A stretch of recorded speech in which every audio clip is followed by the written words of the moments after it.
YouTube, this is Southern Prepper 1, and welcome to Boots on the Ground. If you have anything you could add, please send it to southernprepper1 at yahoo.com. Southernprepper1 at yahoo.com. That's just number 1. Any other people try to contact you using a phone number on YouTube or another email, it's a scammer, so ignore them, please. The CEO of Kroger said that half of the chain's customers are under a lot of financial strain due to high inflation. He says they're working with manufacturers to try to lower some of the cost of basic food items for their customers. He also said that he expects inflation to continue, but later in this year that hopefully it will moderate, so it will give some relief to customers. This person was craving Chinese food, so they went to a Chinese restaurant near their house and they ordered a meal, and it was $10. They got home, they opened it up, and basically what they got was some noodles. They got 5 or 6 small pieces of meat and maybe 3 tablespoons of vegetables. I love their food, but I'm not going to pay $10 for a quart of cooked noodles. I will not be going back there. This is with each gallon of gas pumped in the United States since 1932, drivers have been paying taxes. And this revenue is used for road repairs. It's used for public transportation, such as trains and bus systems. Currently, the feds take in 18.4 cents per gallon for a tax, and they take 24.4 cents per gallon for diesel. And then you have state taxes added onto that. The nation's highest is 61 cents for gas, and that's in Pennsylvania, and as low as like 9 cents in Alaska. The problem is people are using electric vehicles, so they're not purchasing the gas, so they're not contributing, they say, to the tax money to make roads and repair roads. So the state and federal government are looking at new ways of funding. There's numerous studies by transportation organizations that have landed on the mileage-based user fee, MBUF, or the vehicle miles traveled fee, VMT, or the road user charge, RUC, or the highway use fee, HUF. The acronyms, if you hear any of those, mean the same things, that you're going to pay more and you're going to pay per every mile you travel.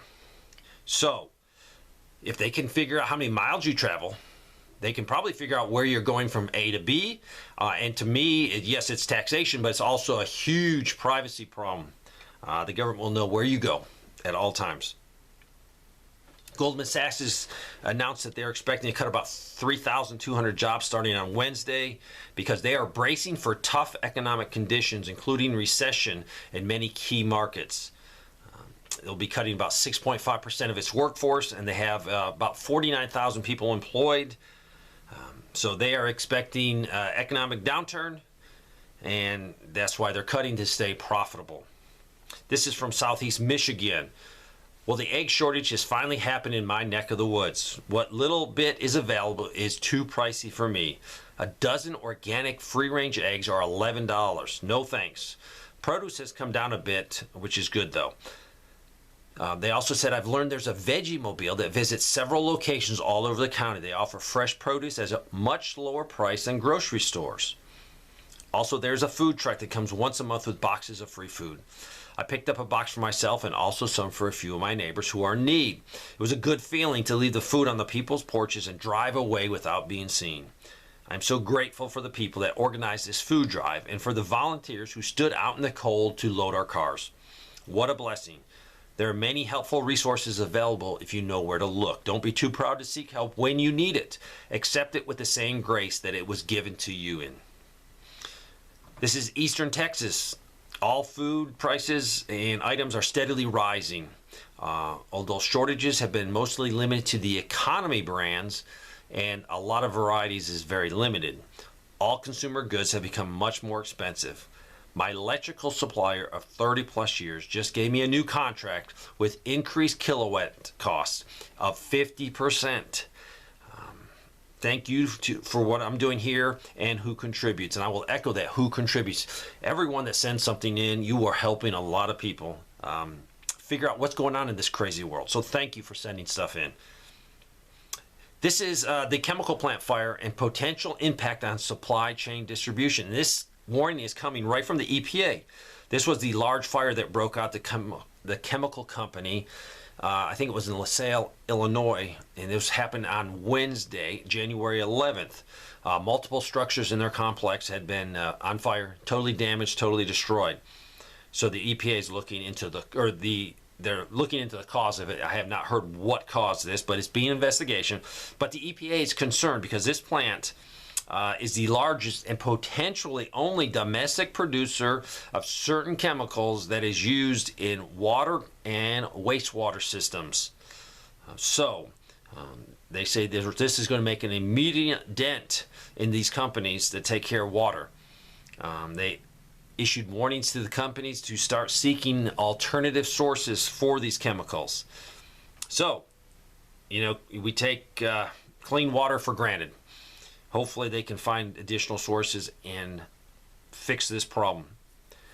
Ghana is going to take gold and swap it for oil, 40,000 metric tons of fuel. So they have, on November 2022, the government announced plans to buy oil with gold rather than U.S. dollars. The vice president of Ghana said this was a move to tackle dwindling foreign currency reserves coupled with demands for dollars by oil importers, which was weakening the local Ghana currency and increasing living costs. It will fundamentally change our balance of payments and significantly reduce of the persistent depreciation of our currency. It will also make dollars not as valuable because if you're not needing to get all your dollars to buy your oil, it's not a demand. This person said, my gas furnace is a train and it's 36 years old. Last summer, I did a tune-up with the help of my neighbor who retired from the HVAC business. He cut a hole and put a sliding sheet metal door in the ductwork at the top of the unit so I could access the A-coil easier. They were filthy and clogged, so I scrubbed and sanitized them. He oiled the blower motor properly, and I cleaned the fins on the squirrel cage. I replaced the filter. He inspected the heat exchanger and said it looked like new. We vacuumed it out and put it back together. Our last 2 months, our gas and electric bill has been much lower this previous year. I believe if we hadn't cleaned up the unit, we would have had the same, or we'd have had much higher bills. I just want to remind people that a clean and efficient furnace and air conditioner can decrease your heating costs and cooling in the summer. Our vents are blowing harder now than it was when we moved in 21 years ago. Vacuuming the A-coil and changing the filter made a huge difference for us. And our poor unit, old unit, doesn't have to work so hard. So hopefully it won't break quick.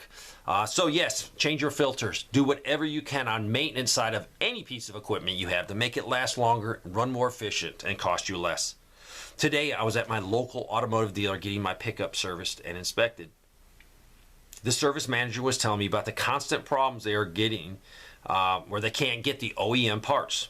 And it's getting worse every week. Just recently, they were told by the manufacturer that soon they will not have OEM parts for vehicles older than 10 years.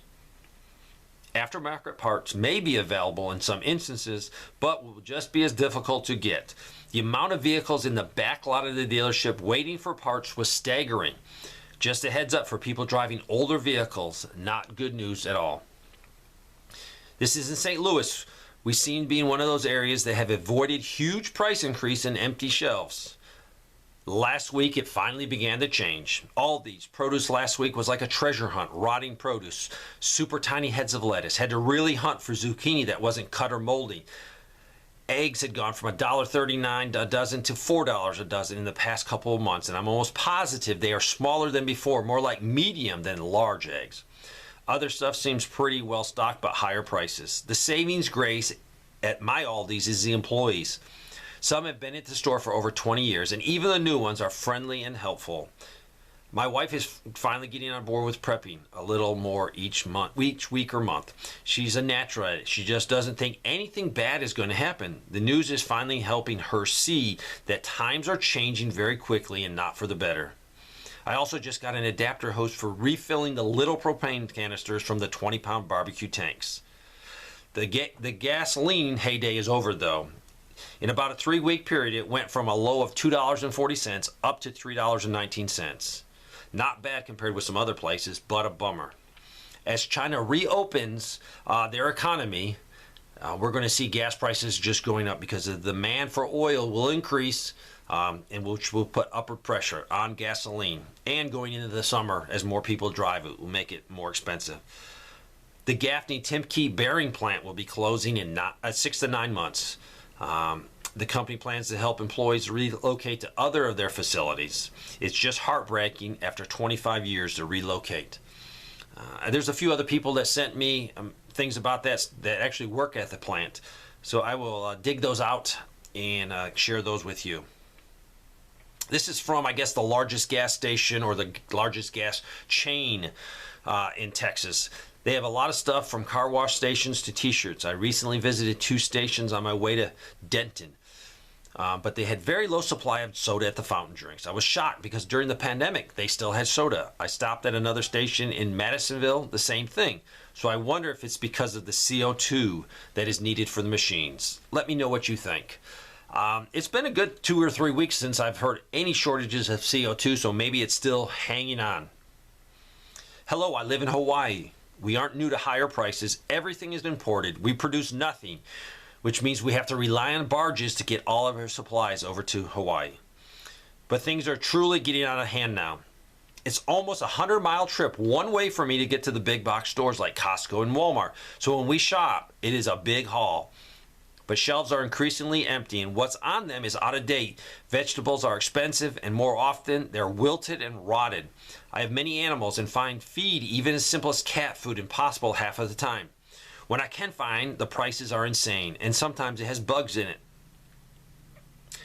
Crime is through the roof. Quite a few people in my town won't even go a few blocks to a market unless someone is there to stay at their home. Car thefts, home robberies, and just the general issues that comes with zero policing, no retention. Anyone once arrested, even if caught red-handed, is back out on the streets. And an out-of-control meth problem. There's also been an increase in women and girls of all ages being approached and harassed by groups of men, even in broad daylight. Our state is known for human trafficking as well. This is from China. Their population shrank in 2022 for the first time in over 60 years.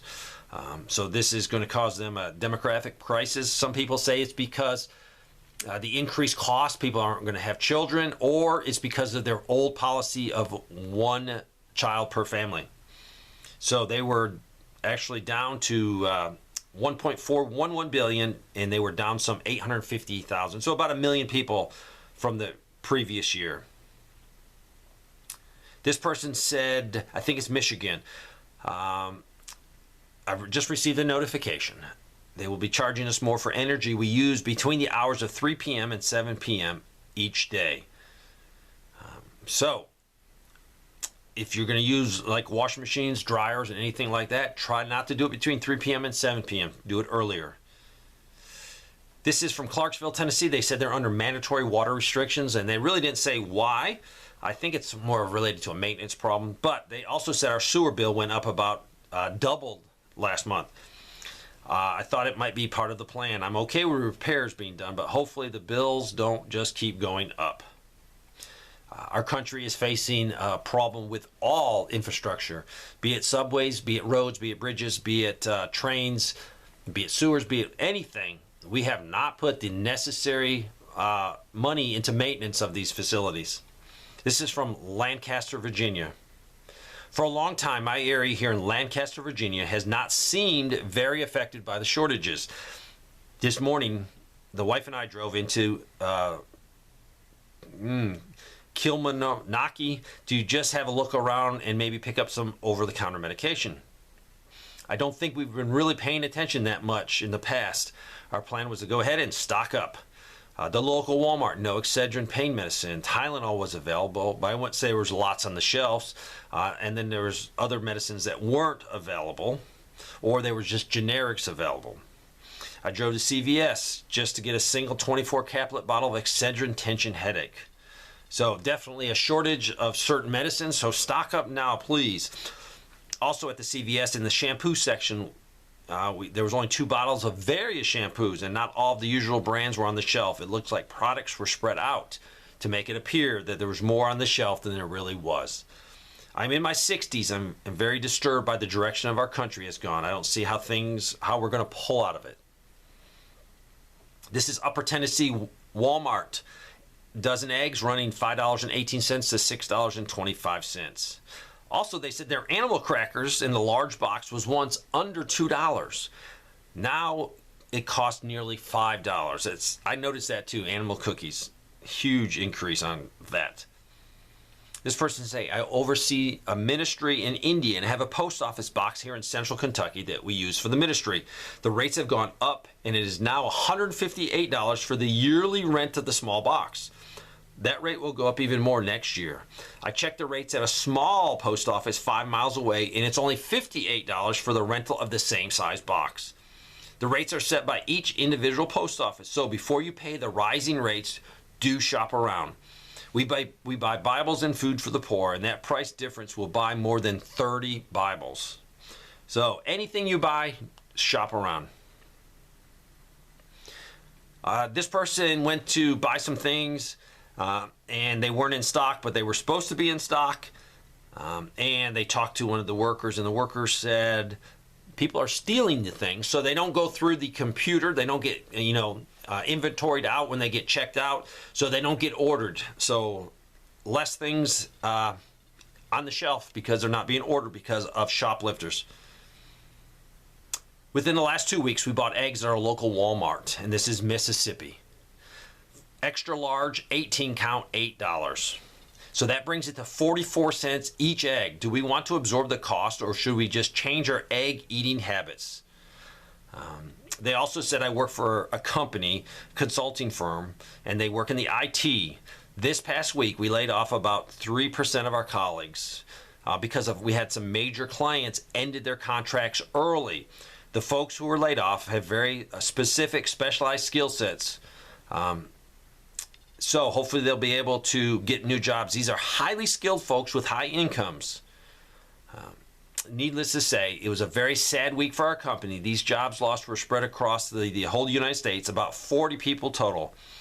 That may not sound like much at all, but it feels awful to me. Also, my adult daughter works for a very popular specialty cookie baking company here on the Gulf Coast. Although she never has gotten enough hours normally to support herself, now her hours have been cut to about 15 per week. We all understand that buying specialty cookies is a luxury and something we will all quickly cut from our budgets when we need to tighten the belt. They're also having a problem getting their Trulicity diabetic medication. And they also said that flu and cold medicines are in short supply here on the Gulf Coast as well. This person just says, I watched your video today. People are saying they can't get cold and flu medicines. I was inspired to share this home remedy my mom used when I was little. I was born in 1963 and suffered a sore throat. Before going to bed, my mom would put Vicks Vapor Rub on my throat and then cover it with a wet and dry cloth. The wet cloth was soaked in hot water and folded over with a dry cloth wrapped around my neck and secured in the back with a safety pin. She usually used washcloths. I still use this remedy today when I have a sore throat. I hope it helps others. This is in eastern Iowa. I have noticed we now have security sitting by the entrances of our local Hy-Vee store. The one near me didn't appear to be armed, but the one at the next town over with more crime wasn't armed security. Not just a taser either, a real gun. This person is saying that garbage bags, they're having a shortage of garbage bags. So if you don't have your year supply of garbage bags purchased up, you might want to just get them now. So there's a lot of crazy things happening in this world. I want you to stay positive. I want you to keep prepping. Look for everything you can do that's fun with your family. Do not let your kids hear all this doom and gloom. If you want to, do fun things with them to encourage prepping, from camping to getting ready, getting your seeds purchased, and getting ready to plant a garden. Get your family involved and really teach your children skills. We won't be around at all times, so having our children know how to survive and plant food, harvest food, process food, and then definitely cook the food is something we all need to work on. So, thanks for watching.